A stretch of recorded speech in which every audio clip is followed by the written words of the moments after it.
À Lyon, vous écoutez Lyon Première. Lyon Première. Lyon Première, l'invité politique du samedi avec Lyon Positif. Frédéric Duval. Bonjour à toutes et à tous, je suis heureux de vous retrouver pour cette émission de rentrée, la première de la saison, toujours sur Lyon Première, toujours pour l'émission L'invité politique, toujours de 11h à midi. Ça ne change pas, le présentateur non plus, donc c'est un plaisir de vous retrouver. En revanche, c'est nos invités et qui vont évidemment changer chaque semaine. On va parler de l'actualité politique, de la métropole et d'ailleurs. Et c'est un peu le cas aujourd'hui dans une émission exceptionnelle par rapport à un timing et une actualité qu'on va vous expliquer, puisque je suis aujourd'hui pour cette émission de rentrée avec vous, Yohann César, bonjour. Bonjour. Vous êtes le vice-président du groupe socialiste, écologiste et démocrate à la région Auvergne-Rhône-Alpes. Et vous venez de faire une conférence de presse avec un certain nombre de collègues pour tirer le bilan des 8 années passées par Laurent Wauquiez à la présidence. Et l'actualité se bouscule un petit peu puisque cette émission, par rapport à votre agenda, on n'arrivait pas à vous avoir le samedi en direct. Et donc, on va l'enregistrer de manière exceptionnelle. Mais il se trouve qu'on est quand même au cœur de l'actualité puisqu'il y a l'élection du président qui aura lieu demain. Mais ce soir sont déjà sortis un certain nombre de noms puisqu'il y avait beaucoup de conjectures. Laurent Wauquiez, on le sait, est parti pour une carrière nationale. Vous nous raconterez ce que vous en pensez, quel est son bilan, etc. Mais aujourd'hui, et déjà dans la presse, est sorti un nom. Et alors, c'est vraiment une inconnue. On a parié sur beaucoup de noms. Et le candidat qui serait élu, donc peut-être demain en fin de matinée, serait Fabrice Pannekoek à la présidence de la région. Est-ce que, évidemment, vous le connaissez, qu'est-ce que ça vous inspire et qu'est-ce que ça raconte de la suite de l'aventure Laurent Wauquiez? Bonjour, en tout cas, merci pour votre invitation. Oui, effectivement, Fabrice Pannekoek, je le connais évidemment en tant que conseiller régional, et puis il est également maire de Moutier en Savoie. Moi, je l'ai connu à travers ses travaux à la commission montagne et des espaces valléens.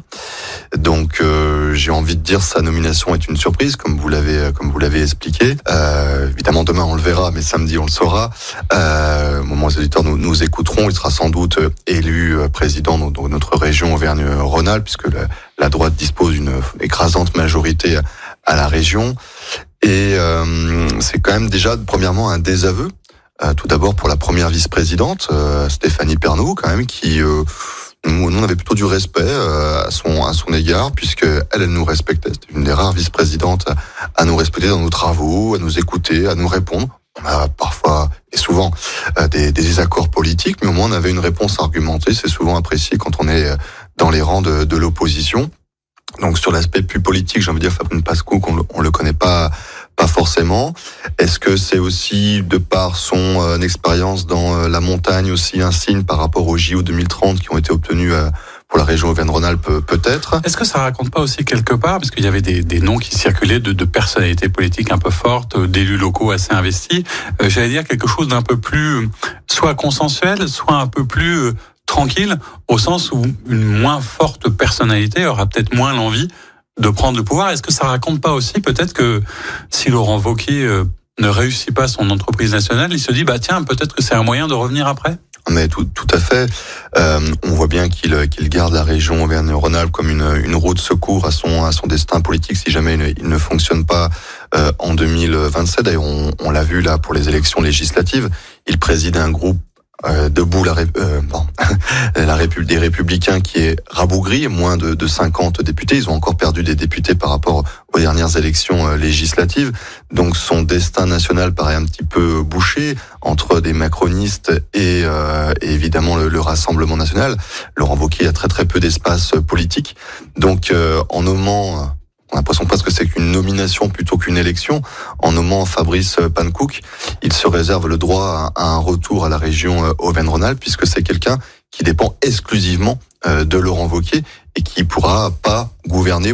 On verra par l'épreuve des faits, mais on craint qu'il ne puisse pas gouverner en toute autonomie et qu'il n'y ait pas aussi un espèce de fil à la patte, comme on l'a vu à la mairie du Puy-en-Velay, donc en Haute-Loire, où là, Wauquiez a gardé la main sur la mairie et sur l'agglomération. Ça me fait penser un petit peu localement à ce qui est une sorte de jurisprudence, moi que j'appelle la jurisprudence Vincendet, qui était parlementaire, qui avait demandé à Julien Smaty d'être maire, lequel, quand on le recevait, disait de toute façon, si on me demande de repartir, je repartirai.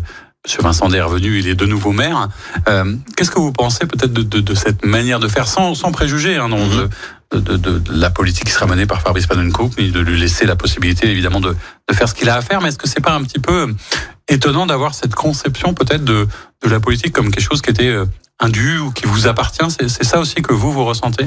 Oui, même à gauche, je veux dire, on a payé cher d'avoir ce type de pratique dans pas mal de collectivités ou même au niveau national.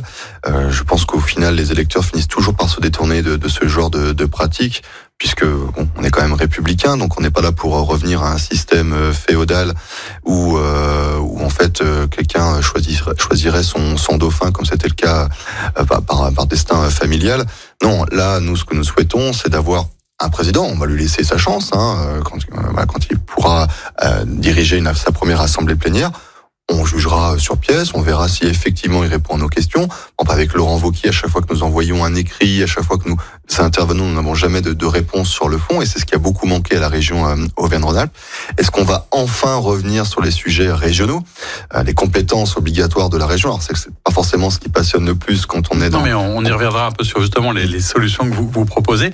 Sur on reste sur cette actualité de l'élection. D'ailleurs, peut-être que au même moment où on enregistre, on attend aussi le nom du Premier ministre. Si ça se trouve, on l'aura pendant l'émission. L'idée, c'était aussi de se dire, vous êtes donc le groupe d'opposition, qui, je le rappelle, est présidé par Najat Vallaud-Belkacem, qu'on avait reçu ici, qui est une personnalité évidemment connue. Vous en êtes le vice-président. Vous n'avez aucune chance. Et pourtant, vous avez choisi de présenter un candidat.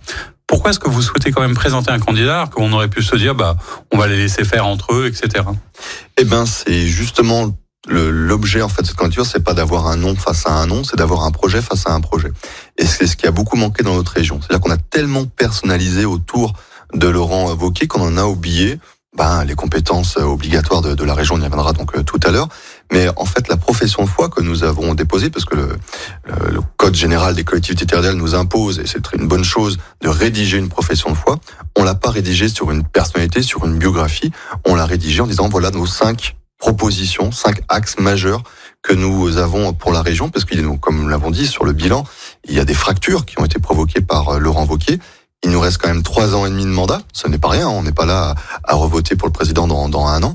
Donc, on a le temps, en 3 ans et demi, de commencer déjà à corriger ces fractures provoquées par Laurent Wauquiez. Donc voilà, c'est de dire refaire du fond, refaire de la vraie politique au sens noble du terme, et enfin s'exonérer de ces questions de personnes. Je suppose pour ça que vous aviez choisi ce timing de faire cette conférence de presse la veille de l'élection. J'ai assisté avec un certain nombre de collègues. L'ambiance générale, si j'ai bien entendu ce que vous racontez, c'est en gros le président Wauquiez part en laissant une région plus fracturée que jamais, plus divisée. Pourquoi d'abord? Et puis est-ce que c'est pas quelque chose, qui est déjà un peu entendu entre guillemets? C'est qu'on se dit souvent quand on est une opposition, forcément l'autre a mal fait. Comment on sort un petit peu de ce risque? Oui, c'est ce que disaient certains humoristes. C'est parfois il y a la gauche et la droite, un coup à gauche, un coup à droite, et puis au milieu il y a que du vent. Donc quand il y a une opposition, elle est forcément en désaccord avec la majorité.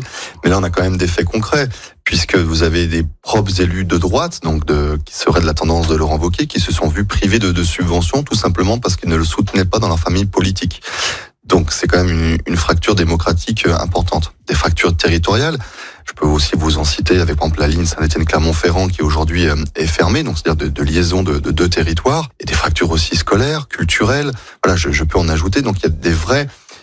Laurent Wauquiez avait quand même, on va dire, une qualité pour son camp politique, c'est qu'il faisait vraiment une politique idéologique au service d'une certaine droite, qui n'est peut-être pas forcément celle d'une droite plus chiracienne ou plus comme François Baroin par exemple, et qui va dans une tradition et où il mettait aussi du sel sur les fractures. Il disait je veux donner pour le rural et pas l'urbain, pas pour les métropoles par exemple.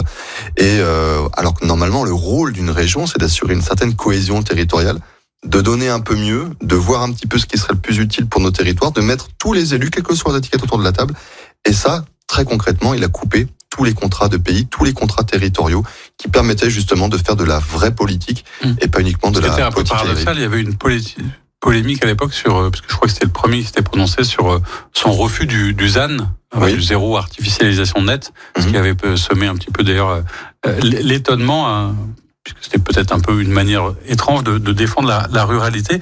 On va y revenir évidemment sur toutes ces fractures, sur ces éléments concrets, mais par rapport à l'opposition, puis on reviendra aussi sur votre parcours, c'était dur, en quelques mots, d'être un opposant de Laurent Wauquiez.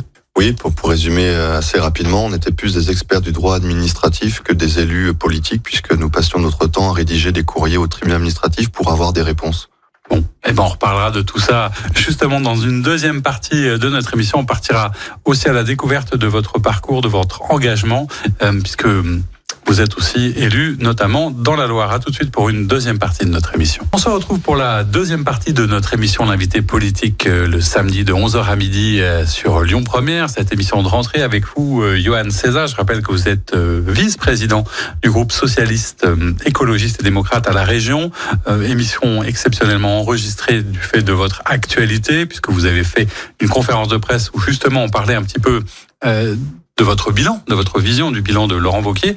On va rentrer un peu dans le détail parce que c'est bien beau de dire qu'il y a des fractures, mais peut-être qu'il faut l'illustrer. Juste avant, peut-être parce que on ne vous connaît pas forcément beaucoup. C'est vrai que la figure un peu qui incarne l'opposition, c'est Najat Vallaud-Belkacem. Vous êtes vice-président. Est-ce que ça veut dire que vous avez vocation à peut-être lui succéder ou du moins à apparaître un peu plus? Et puis, racontez-nous votre parcours. On a le droit de dire ici que vous êtes stéphanois. Eh oui, stéphanois invité sur Lyon Première. Non, c'est en tout cas pour répondre à votre question sur Najat Vallaud-Belkacem, elle sera bien la présidente du groupe jusqu'à la fin du mandat. Je n'ai pas du tout vocation. On travaille tout à fait très bien ensemble. Travail collectif d'ailleurs, parce que vous avez des porte-paroles aussi au sein du groupe. On a un bureau donc de 4 élus, de porte-parole, vice-président donc moi-même et Najat en tant que présidente. Donc c'est là qu'on prend les décisions rapidement, qu'on se partage des fois des invitations presse, comme c'est le cas aujourd'hui. Et c'est là qu'on initie le travail qui ensuite est validé par l'ensemble du groupe. Alors, je sais que vous êtes stéphanois. Oui. Ça arrive. Racontez-nous un peu votre parcours. Comment est-ce qu'on se retrouve tout d'un coup à être engagé donc au PS? On l'a pas précisé, mais c'est clair. Et comment est-ce qu'on est comme ça depuis 7-8 ans maintenant, depuis 2015, conseiller régional en Auvergne-Rhône-Alpes? Alors, le premier déclic, comme beaucoup de jeunes de ma génération, ça a été le 21 avril 2002, avec le choc de voir Jean-Marie Le Pen au deuxième tour de l'élection présidentielle et la défaite de Lionel Jospin. Donc voilà, c'est à ce moment-là que je me suis dit qu'un jour, je m'investirais sur le champ politique. Et puis ensuite, c'est très concrètement, c'est dans mon village de Bellegarde-en-Forêt, dans la Loire, la suppression d'un bureau de poste. Et c'est à ce moment-là que j'ai distribué, j'ai imprimé chez moi, avec ma propre imprimante, une pétition que j'ai distribuée dans tout le village. Et ça a formidablement bien marché, puisqu'on avait beaucoup de signatures.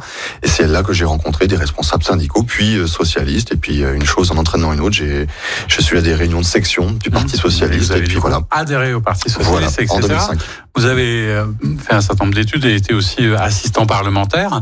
Est-ce que aujourd'hui, je ne crois pas que ce soit secret, après vous avez passé les concours de la fonction publique, vous travaillez à l'université, est-ce que vous tenez d'ailleurs toujours à cette activité? Est-ce que pour vous, la vie politique, c'est un métier, une profession? Est-ce que c'est important d'avoir une autre activité? Comment vous vivez, malgré l'implication qui est la vôtre, à la taille de la région, cette nécessité professionnelle quelque part? Pour moi, c'est fondamental, puisque j'ai été, donc comme vous l'avez dit, assistant parlementaire. J'ai ensuite eu un travail, et puis ensuite je suis redevenu assistant parlementaire. Et au bout de 6 mois, j'ai dit il faut que j'arrête. Ce n'est plus possible que de faire 24 heures sur 24 de la politique. J'adore ça, mais d'avoir, j'ai envie de dire, un vrai métier. Comme parfois on peut vous accuser. Et on est très vite après déconnecté, puisque quand on discute avec ses amis, ses contacts, on parle que de ça. Et on se rend compte qu'on se renferme dans une forme de microcosme. Et j'ai ce besoin, en tout cas, d'avoir toujours ce travail à l'université. Avant, j'étais, par exemple, gestionnaire en protection animale. Donc, j'étais allé inspecter des fermes, des exploitations agricoles en Haute-Loire. Ce qui est assez drôle, c'est que donc, vous avez passé les concours et votre première affectation était au Puy-en-Velay. Voilà.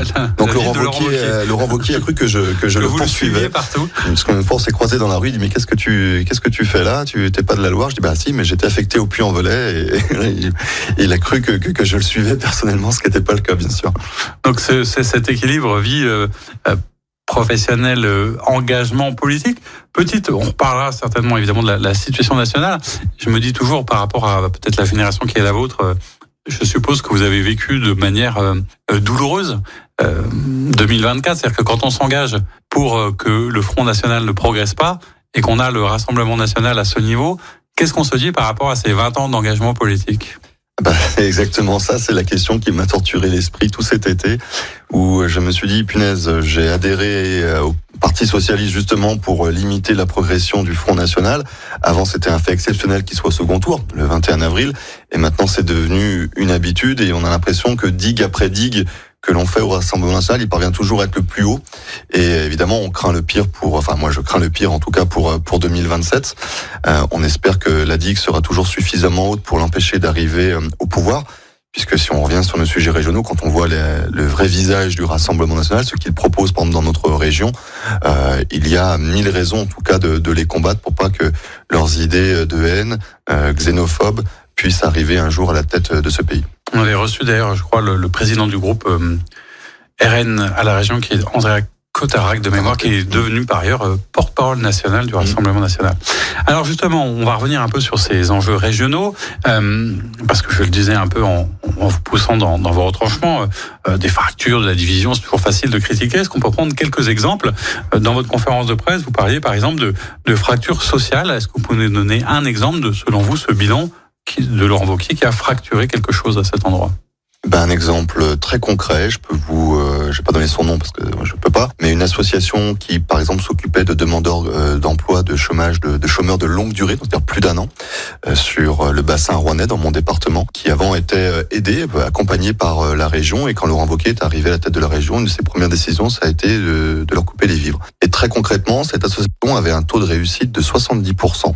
Ça veut dire que 6 mois après leur rentrée, le suivi de ces chômeurs de longue durée, ils retournaient à l'emploi. Et est-ce que c'est pas tout le sens du politique, de l'action publique, de permettre à des gens qui sont en rupture parfois de reprendre goût, de retourner travailler, d'être formés, d'être accompagnés vers l'emploi? Et ça, il l'a supprimé comme ça, d'un revers de la main, pour prétexter ensuite faire des économies. Donc il a fait là, pour le coup, des économies sur le dos des chômeurs. Alors parce que économie, vous faites bien d'en parler. Un des arguments, peut-être qu'il y a des choses bonnes ou à sauver dans le bilan de Laurent Wauquiez, vous nous le direz, mais un des arguments massus, et à chaque fois qu'on reçoit des conseils régionaux de sa majorité, c'est de dire c'est une région très bien gérée, c'est un exemple, je peux faire ça pour la France aussi, on a fait tant de millions d'économies. Est-ce que ça, pour vous, c'est un argument? C'est factuel, mais est-ce que c'est intéressant d'un point de vue politique? Mais factuellement, je ne dément pas. Des économies ont été faites. Il a évidemment, sur le budget fonctionnement, fait des coupes drastiques. Mais par contre, ce sont des choix politiques, et quand on réduit la voilure, c'est très concrètement, il y a des conséquences sur le territoire. Moi, dans mon département, la ligne TER entre Saint-Étienne et Clermont-Ferrand est aujourd'hui coupée entre les communes de Bouin et de Thiers. Ça veut dire que ni les Stéphanois ni les Clermontois ne peuvent se rejoindre entre eux sur les métropoles. C'est des territoires entiers qui sont coupés des villes. D'ailleurs, et c'est quand vous parlez du Rassemblement National, c'est assez intéressant qu'on parle de ça, puisqu'en fait, une étude assez récente prouve que plus un citoyen est éloigné d'une gare ou d'un service public, plus il va voter Front National. Et justement, en fracturant les territoires, il va encourager le déclassement de cette population. On a vu avec le mouvement des Gilets jaunes, et qui ensuite, par la voie démocratique, vont s'exprimer en votant Rassemblement National. Et là, c'est tout le contraire que nous, on doit faire à gauche, c'est de prouver par l'action publique, par l'action politique, qu'on peut aussi résoudre la progression du Rassemblement National, et pas uniquement sur les plateaux médiatiques. C'est-à-dire, par exemple, je prends le cas à Montpellier, où on a mis la gratuité des transports scolaires avec Michael Delafosse, maire de Montpellier. Il a démontré que l'action publique pouvait servir le quotidien des habitants et des administrés de sa ville. Nous, c'est ce que nous voulons faire pour la région, c'est démontrer que vos enfants pourront étudier dans de meilleures conditions dans les lycées, que votre territoire sera connecté au réseau ferroviaire, et aussi que la formation professionnelle va permettre peut-être à votre cousin, à un membre de votre famille qui est en rupture avec le monde du travail, à revenir et avoir un emploi. Alors, dans les fractures, on parle aussi, et vous parlez en tout cas de fractures scolaires. On sait que parmi les compétences prioritaires de la région, il y a les lycées. On a reçu là encore un certain nombre d'élus qui nous montraient combien il y avait eu des nouveaux lycées, combien ils étaient sécurisés, combien on les protégeait, combien on mettait des grilles, des vidéos, etc. Est-ce que c'est vrai, pas vrai? Est-ce qu'il y a eu des efforts faits pour les lycées dans notre région? Bien sûr, oui, ce serait un mensonge que de dire le contraire. Il y a eu des portiques de sécurité qui ont été installés.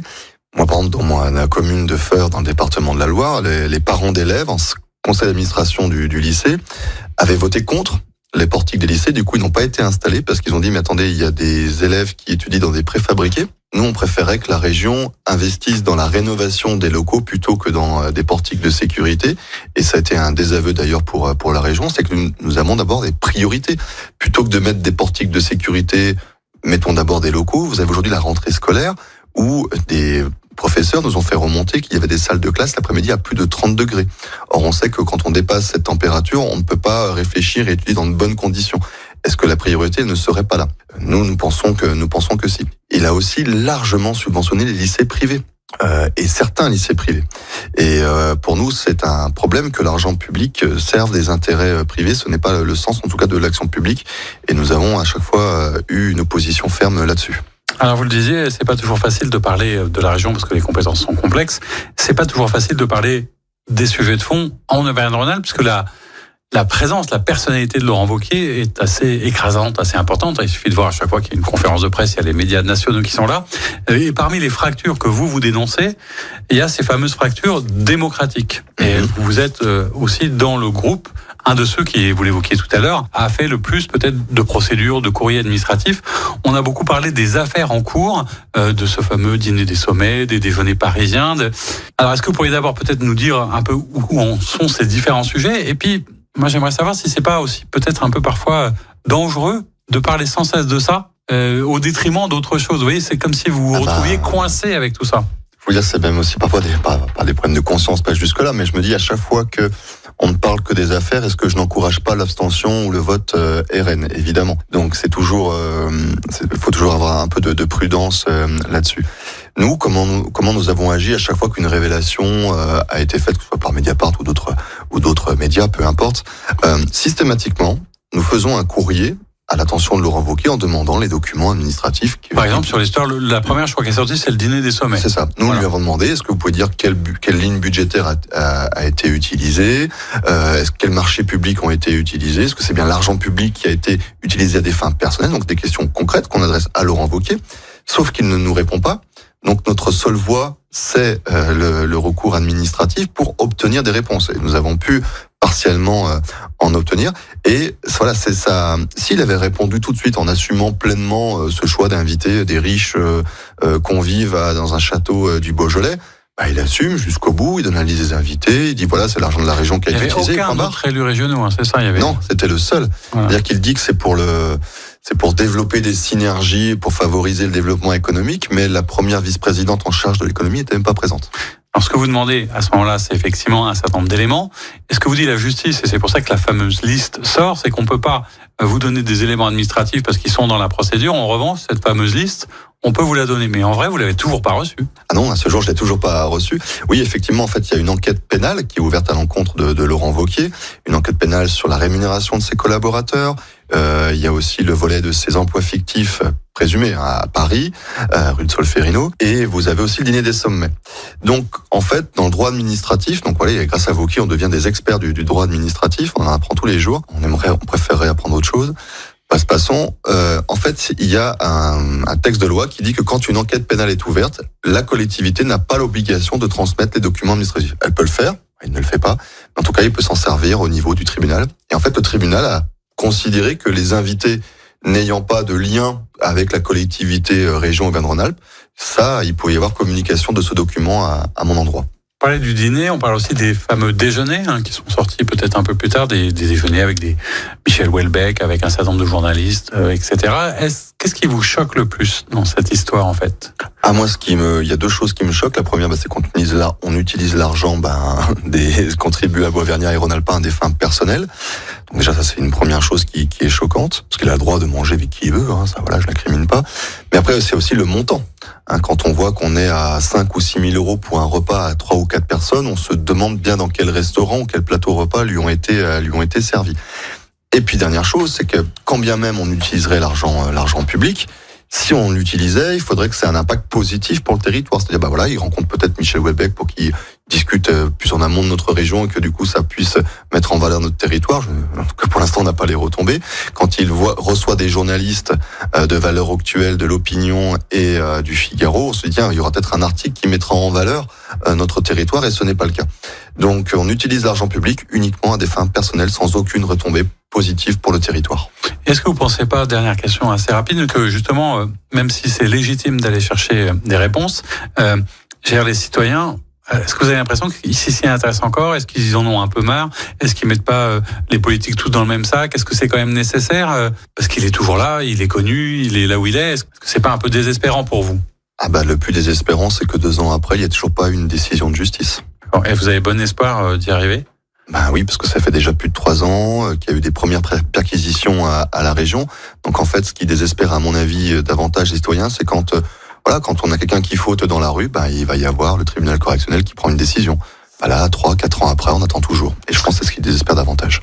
On va reparler un peu de tout ça, mais surtout parler aussi de vos propositions dans une 3e partie de notre émission. À tout de suite. On se retrouve pour la 3e et dernière partie de notre émission L'invité politique, le samedi de 11h à midi sur Lyon Première. Toujours avec vous, Yohann César. Je rappelle que vous êtes vice-président du groupe socialiste, écologiste et démocrate au Conseil régional Auvergne-Rhône-Alpes. On a parlé un petit peu évidemment de bilan que vous faites de la présidence Wauquiez, d'un certain nombre de perspectives, d'un certain nombre de fractures, de cet aspect des affaires de la démocratie. On va parler aussi peut-être un peu de solutions, parce que quelque part aussi c'est là où on s'interroge, on dit ok, vous n'êtes pas d'accord avec ce qui vient de se passer, est-ce que vous feriez mieux? Et sur quel type de priorité, par exemple, vous pourriez vous dire, oui, là nous on propose vraiment autre chose? Déjà tout simplement, alors je sais que ça peut être barbant, mais c'est tout simplement revenir aux compétences obligatoires de la région, les lycées, les transports et la formation professionnelle. Je prends l'exemple des lycées, c'est-à-dire investir, ce que je disais tout à l'heure, c'est-à-dire permettre à nos lycéens d'étudier dans de bonnes conditions. On voit qu'avec le réchauffement climatique, c'est de plus en plus compliqué. Il y a parfois des passoires thermiques. Donc déjà, c'est avoir une rénovation thermique des bâtiments. C'est aussi le cas tout simplement pour les subventions que donne la région aux collectivités locales, c'est-à-dire encourager la réhabilitation thermique des bâtiments. Ça permet déjà aux habitants de vivre mieux dans des bâtiments qui sont plus confortables et surtout de dépenser moins en termes de factures d'électricité, des factures énergétiques. Donc tout le monde est gagnant et en plus ça favorise l'emploi sur notre territoire. Donc on serait gagnant sur tous les côtés. Là, d'ailleurs, Laurent Wauquiez avait supprimé tous ces dispositifs d'aide aux collectivités locales. Donc vous voyez, c'est du très concret. Là, on parle vraiment du quotidien des habitants. Pour les lycéens, vous avez par exemple, là je l'ai vu encore récemment, puisque j'étais au Secours populaire à Saint-Étienne, il y a eu une explosion de demandes de parents pour avoir une aide pour le paiement des fournitures scolaires. Donc ça veut dire que l'allocation de rentrée scolaire ne suffirait plus. Donc aussi d'avoir une école entièrement gratuite, c'est quand même la promesse républicaine d'avoir une école publique, laïque et gratuite. Donc la région a ce rôle-là de remplir cette promesse républicaine. Vous avez aussi les transports. Donc là, on est en plein évidemment dans les transitions, de favoriser donc les mobilités plus douces, de favoriser le ferroviaire. Et si on avait un président de région plus attentif à cette cohésion territoriale, il mettrait en fait tous les élus et en premier lieu les métropoles autour de la table en disant voilà comment on peut faire pour mieux connecter les métropoles entre elles, comment on peut les connecter aussi aux territoires ruraux. La région a son mot à dire. Je pense évidemment à la métropole lyonnaise, elle a forcément son rôle à dire. Et elle a été dans la confrontation permanente. Donc comment on fait pour retrouver le dialogue, de se dire voilà, est-ce qu'on peut créer des dispositifs communs, moins chers, aller peut-être vers des dispositifs parfois gratuits parfois le week-end ou pour certaines catégories d'âge, pour leur permettre d'aller vers le train et d'abandonner la voiture. Ça, c'est un véritable défi et il ne l'a pas pris à bras le corps. Nous avons des collectivités qui sont demandeuses. Je pense à Grenoble, bien sûr, Saint-Étienne, Lyon et Clermont-Ferrand, qui sont demandeuses de ça et n'a pas pris la balle au bon là-dessus. Donc nous, voilà, ce qu'on veut encourager, c'est de favoriser les mobilités, des connexions entre les trains, entre les trams et des réseaux de transport des métropoles et des réseaux parfois plus ruraux. On peut le faire et la région a vraiment manqué le coup là-dessus. On parle là un peu de transition, de ces questions et des enjeux de la mobilité, donc plus largement des problématiques d'environnement. Est-ce qu'il y a d'autres priorités? C'est quand même pas si simple que ça à faire à l'échelle d'une région. Qu'est-ce qu'on pourrait faire de concret pour l'environnement, je sais pas, sur la biodiversité, sur un certain nombre de ressources? Est-ce que vous aussi, vous avez déjà identifié des leviers possibles en lien avec les compétences de la région? Bien sûr, d'abord la première ressource, c'est la ressource en eau, c'est vital. Et on voit qu'elle a été gaspillée dans nos montagnes, où là aussi une vision court-termiste qui a été de favoriser des dépenses pour des canons à neige. Donc c'est bien, on peut aller faire du ski l'été, mais ce n'est pas du tout un projet de territoire puisque avec le dérèglement climatique, on sait que nos montagnes devront s'adapter. On doit aller vers un tourisme davantage 4 saisons, en favorisant d'autres activités que le ski. Et il ne l'a pas fait. Donc là aussi, une vision court-termiste qu'on va payer très cher dans les prochaines années. Alors, vous parlez de la montagne, ça tombe bien, j'allais venir, parce que parmi les sujets qui ont fait un peu polémique, et d'ailleurs je ne sais pas trop où ça en est, parce que je crois qu'on attendait un certain nombre de confirmations, notamment du gouvernement, une garantie financière, c'est la fameuse histoire des JO 2030. Laurent Wauquiez, visiblement, a fait une annonce et fait une demande pour accueillir les JO. Je crois que de toute façon, la région était la seule candidate. Est-ce que vous, qui avez dans votre groupe donc à la fois des écologistes, des socialistes, etc., et que vous êtes sensibilisés à ces problèmes, est-ce que c'est une bonne chose d'accueillir les JO 2030? Ça peut être une bonne chose, ça met en valeur notre territoire, parce qu'on a quand même des montagnes qui sont magnifiques en Savoie et Haute-Savoie, et puis aussi les Alpes du côté de l'autre région PACA. Donc de mettre en valeur un territoire, on l'a vu avec les JO à Paris, voilà, c'était quand même un formidable coup de projecteur sur notre pays, et ça peut être une formidable occasion. Et nous, ce qu'on souhaite, c'est d'avoir des jeux enfin durables. Alors c'est, on va dire, plus facile pour des jeux d'été que pour des jeux d'hiver, mais c'est quelque chose qu'on peut faire, que l'on doit faire. Avoir des jeux éco-responsables, c'est un véritable défi. Pour l'instant, c'est pas du tout la direction que prend la région. Moi, en tout cas, j'ai envie des JO, mais j'ai pas envie des JO où on voit des camions remplis de neige pour aller remplir des pistes de ski. Vous serez donc attentif à ce qui va se passer au cours des années qui arrivent, puisque vous l'évoquiez, il y a encore 3 ans et demi de mandat. Le nom de votre groupe est assez intéressant, socialiste, écologiste, démocrate. Souvent, on le voit quand on reçoit ici des invités qui sont soit socialistes, soit écologistes. Il y a parfois des oppositions entre une gauche, on va dire ça comme ça, qui serait plus sociale et une plus environnementale. Est-ce que vous pensez, et ça m'amène aussi à des considérations nationales, puisque vous êtes engagé au PS, je crois que vous êtes d'ailleurs le premier fédéral de la Loire, donc vous avez des responsabilités au sein du parti. Est-ce que vous pensez que la gauche, telle qu'on est en train de la regarder et de la voir, puisqu'on en parlait, c'est pas non plus simple, avance, a les moyens d'être une vraie alternative et de marcher un peu sur ses 2 jambes? Bien sûr, on l'a vu que ce soit avec la NUPES ou aujourd'hui le Front Populaire, on est capable de se rassembler. Il faut qu'on le soit pas uniquement pour des fins électorales ou de barrage au Rassemblement national, mais sur un véritable projet alternatif, social et écologique. Je pense qu'on ne peut pas réussir la transition écologique sans en tout cas donner une politique sociale, puisque si on veut permettre à chacun, par exemple, quand je parle de réduire ses factures énergétiques, c'est aussi faire du social. Quand on améliore les conditions de travail dans les lycées, c'est-à-dire en favorisant peut-être la biodiversité, en arrêtant tout le béton, en arrêtant l'imperméabilisation des sols, donc c'est une politique écologique, mais ça permet aux lycéens de mieux apprendre et donc du coup à des classes moyennes ou populaires de réussir. C'est la réussite éducative. C'est quand même un enjeu fort pour nous en tant que socialistes. Donc pour moi, en fait, la sociale, tout ce qui est politique sociale et politique écologique se combine, s'associe pour en fait permettre aux gens tout simplement de vivre mieux sur une planète plus sûre et plus durable. On voit le nouveau Front Populaire a quand même du mal à avancer, à tenir, a mis du temps à se mettre d'accord sur un nom pour Matignon qui sera sans doute pas celui-là d'ailleurs. Qu'est-ce que ça vous inspire, ces divergences qui commencent à exister et à apparaître? La NUPES avait été difficile, mais ça a marché. Le nouveau Front Populaire, c'était une nécessité, mais c'est pas simple. On voit que, je sais pas, je me mets à la place d'un électeur de gauche qui se dit, est-ce que ça va vraiment marcher? Est-ce qu'une 3e fois, ils vont encore nous faire le coup? Et puis, qu'est-ce que vous pensez de cette lecture qui est vraisemblablement celle de Macron, qui dit, en fait, c'est pas la gauche qui a gagné? Alors, vous remarquerez quand même qu'on a mis moins de temps à faire un programme et à trouver un nom qu'Emmanuel Macron. Parce que je sais pas si samedi, quand sera diffusé, on aura enfin le nom du Premier ministre.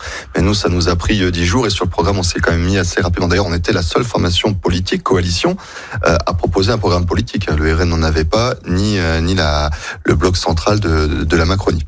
Donc non, en fait, on voit quand on discute, moi quand je discute avec mes collègues écologistes sur la région, dans le département de la Loire, en fait, on arrive très rapidement à se mettre d'accord. On a toujours des sujets, on va pas les ignorer, qui font clivage. À la région Auvergne-Rhône-Alpes, je pourrais penser par exemple au Lyon-Turin, qui fait débat entre écologistes et socialistes. Donc à ce projet, il est en cours. Donc maintenant, c'est comment on réfléchit pour amener le maximum d'accès au Lyon-Turin. Donc voilà, je pense sincèrement que quand on veut travailler sur un projet alternatif, on peut le faire assez rapidement. Et quand vous posez la question sur les citoyens de gauche, les électeurs de gauche, on le voit dans chaque sondage, et on l'a vu à ces élections-là, ça s'est transformé au scrutin, ils sont très attachés à l'union. Parce qu'ils disent, mais en fait, que vous soyez écologiste, socialiste, insoumis et communiste, vous êtes les seuls à nous défendre. C'est-à-dire ceux qui n'ont que leur force de travail à vendre pour vivre, vous êtes là normalement pour nous défendre. C'est pas la droite qui va défendre nos intérêts. Donc entendez-vous. Et souvent l'appel vient plus souvent de la base des citoyens que des appareils politiques en disant mais écoutez, arrêtez avec vos chicayas et vos embrouillas politiques, mettez-vous d'accord sur un programme et on votera pour vous. Ils se sont quand même massivement reportés sur nous pour nous placer d'ailleurs en tête aux élections législatives. Un front et un barrage républicain avec effectivement l'envie de la gauche, mais aussi certainement parfois un certain nombre d'agacements. Et au sein même de votre famille politique, le PS, c'est pas simple, ça n'a jamais été simple. Non. Il y a eu très récemment encore les universités d'été à Blois, et on sait très bien qu'il y a 2 lignes un peu voire peut-être 3, ça dépend, dont une qui est portée ici, c'est pour ça que j'en parle, par Hélène Geoffroy, la maire de Vaux-en-Velin, qui est pas tout à fait d'accord avec la ligne d'Olivier Faure, sur en fait une gauche qui serait un peu plus social-démocrate de gouvernement, qui pourrait peut-être faire des choses avec la Macronie, et une gauche qui serait tentée vers plus d'insoumission, si j'ose dire. Est-ce que pour vous ça c'est compatible et est-ce que c'est tenable dans le temps ? Je pense qu'en fait, la voie, elle est entre les 2 tendances que vous venez de citer, c'est-à-dire une voie centrale, une voie de synthèse. Non, on n'est pas soumis aux insoumis, puisque Olivier Faure s'est exprimé, par exemple, sur la question de la destitution. C'est aussi exprimé aux outrances, parfois, de Jean-Luc Mélenchon. Je pense au conflit israélo-palestinien était absolument clair sur la ligne du parti socialiste. Voilà, à chaque fois que nous avions un désaccord politique de fond, nous l'avons affirmé face à Jean-Luc Mélenchon. Et ensuite, si je prends l'autre bout de l'omelette, comme vous avez expliqué, la Macronie, non, vous avez Bernard Cazeneuve pour le citer, il a fait campagne contre le Front populaire. Donc on va quand même pas soutenir au poste de Premier ministre quelqu'un qui a fait campagne contre nous. Voilà, dans la tête des électeurs, ce ne serait pas logique. D'ailleurs, je pense qu'il n'y a pas beaucoup d'électeurs qui se sont réveillés le 7 juillet en se disant tiens, si je vote Front populaire, j'aurai Bernard Cazeneuve comme Premier ministre. Il n'y en a pas plein non plus qui ne pensaient pas forcément à Madame Castet. Non, mais c'était la candidate issue du Front populaire. Donc ils se sont dit on aura un Premier ministre issu du Front populaire. Et ce n'est pas le cas de Bernard Cazeneuve. Alors, on voit avec tous vos engagements, etc., que ça fait des belles et bonnes journées de travail, que vous êtes encore jeune, vous n'avez pas 40 ans, je crois. Dans 2 ans, oui. Dans 2 ans, donc ça fait encore un peu de temps. C'est une des questions qui m'intéresse. On parlait un peu de votre attachement à votre vie professionnelle et je suppose que vous en avez une aussi pour votre vie personnelle. Comment est-ce que quand on est engagé comme ça en politique, avec les difficultés, avec cette période particulière, comment est-ce qu'on trouve un équilibre ? Qu'est-ce qui vous intéresse ou qu'est-ce que vous faites par exemple de votre dimanche quand enfin vous avez peut-être un peu de temps pour vous ? Le dimanche, quand j'ai du temps pour moi, tout simplement, c'est faire réviser mon fils, par exemple pour l'école, puisqu'il rentre en troisième cette année. Donc il y a le brevet en ligne de mire. Donc déjà, c'est passer des heures sur les bouquins d'histoire ou l'apprentissage de l'anglais, par exemple. Mais ça va être aussi lire des bouquins. Par exemple, le dernier que j'ai lu cet été, c'était Karma Rouge de Granger, celui qui avait rédigé par exemple Les Rivières pourpres. Donc voilà, moi c'est plutôt polar. J'aime bien John le Carré aussi. Voilà, c'est plus des bouquins où il y a un peu d'espionnage, d'enquête. C'est ce qui m'intéresse, de l'intrigue, comme on est en politique parfois. Et ça vous permet quand même de prendre un peu de détachement, d'arriver quand même à lâcher l'affaire ? Je peux vous dire que le mois d'août, on se détache complètement. Cette année, c'est encore plus nécessaire que les autres. Sauf quand arrive la reprise du championnat, puisque vous l'évoquez, donc vous êtes stéphanois, ce qui arrive. Pas de déqualité. Ouais. Pas de déqualité. Je suppose que comme tout le monde, vous êtes cette année particulièrement en attente de notre fameux derby. Qu'est-ce que vous pensez un peu de ce début de saison et est-ce que vous êtes d'ailleurs un fan de la SSE ou pas spécialement, ou est-ce que vous avez d'autres sports qui vous passionnent ? Alors, je m'excuse par avance pour les auditeurs lyonnais qui ont écouté. Oui, je suis un fan inconditionnel de la SSE et des Verts.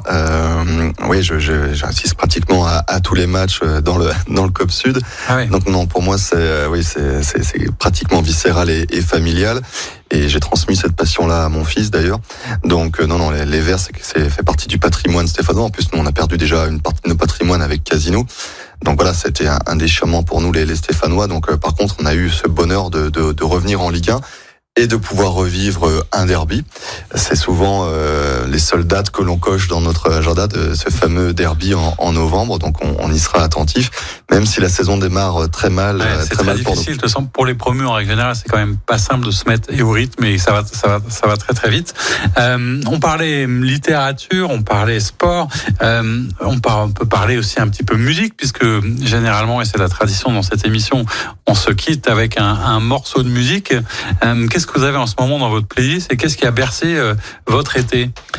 Moi, je suis assez rock dans la musique, donc c'est plutôt, on va dire, du Red Hot Chili Peppers, des Muse, par exemple, Queen aussi, que j'apprécie beaucoup. Puis là, on a le retour à la reformation d'Oasis. Oasis s'est reformé avant le gouvernement, donc vous voyez, c'est plutôt un bon signe. Donc voilà.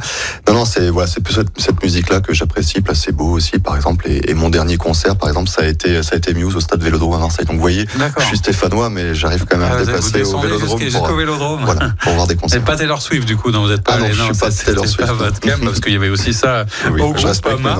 Et donc du coup, un morceau pour se quitter à la fin de cette émission. Qu'est-ce qui vous ferait plaisir à entendre? Moi, une musique que j'aime bien, surtout l'introduction, c'est No Surprises de Radiohead.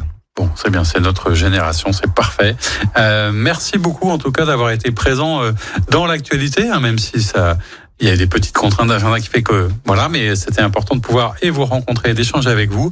J'ai été ravi de faire cette première émission de rentrée. Et la semaine prochaine, on se retrouve et c'est aussi une tradition parce que je me suis aperçu qu'il venait souvent parce que lui aussi a fait sa rentrée politique avec Sébastien Michel, le maire d'Écully, un des candidats à la métropole de Lyon. Donc on verra. Merci beaucoup à vous. Merci beaucoup. Bonne fin de journée. Au revoir.